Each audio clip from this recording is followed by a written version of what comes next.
title of the course was Death and Dying, Examining the End. We felt that might frighten a few people away, so we changed it a bit, examining the end. The class will be divided into 3 parts in the 6 weeks. The first 2 classes will examine what actually happens in non-traumatic death. We'll examine how and why a cell dies, and then we will go on with one of the medical examiners to understand autopsies, how doctors determine what the causes of death are. Then the next 3 and 4, will examine the different cultural representations of death, both in terms of artwork and music. And I think we need to understand somewhat the psychology, but also the cultural centricism that we have based on the conditioning we've gone through in our different societies.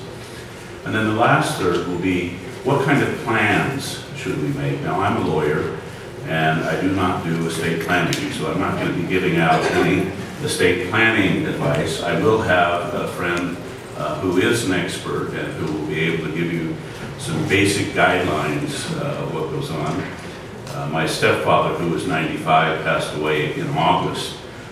We had a diverse family of 6 children with many different questions involved, but because the legal work had been done, it avoided a lot of conflicts that inevitably arise after somebody's passage.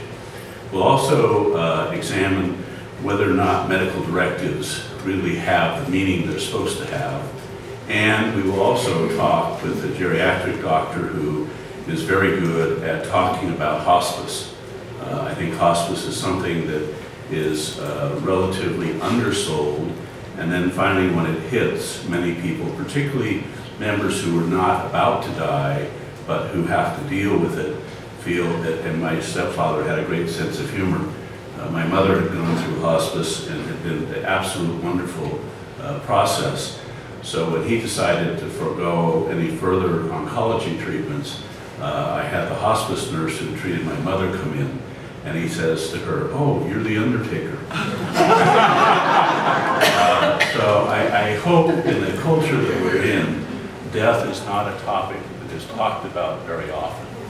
And it seems to me that it's something that we need as a society, as a culture, to feel a little bit more comfortable with, as opposed to having that shock over the telephone or in person when somebody who's close to you, a spouse or a child or something like that, does pass.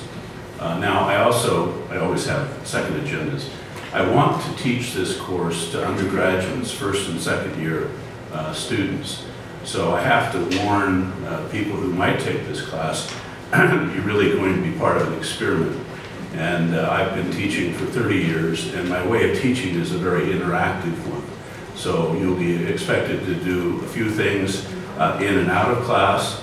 I'll have a pretty extensive reading list, not required, just recommended. There will be a few articles that you will want to look at. And most importantly, I'll be asking your advice on how the course that you go through, some students might say subjected to, but I like to see that you'll be going through with me, how they might change, or what your suggestions would be to change, so that your children or grandchildren might also have the same course. So I look forward to it, and this is truly an experiment for me. Thank you.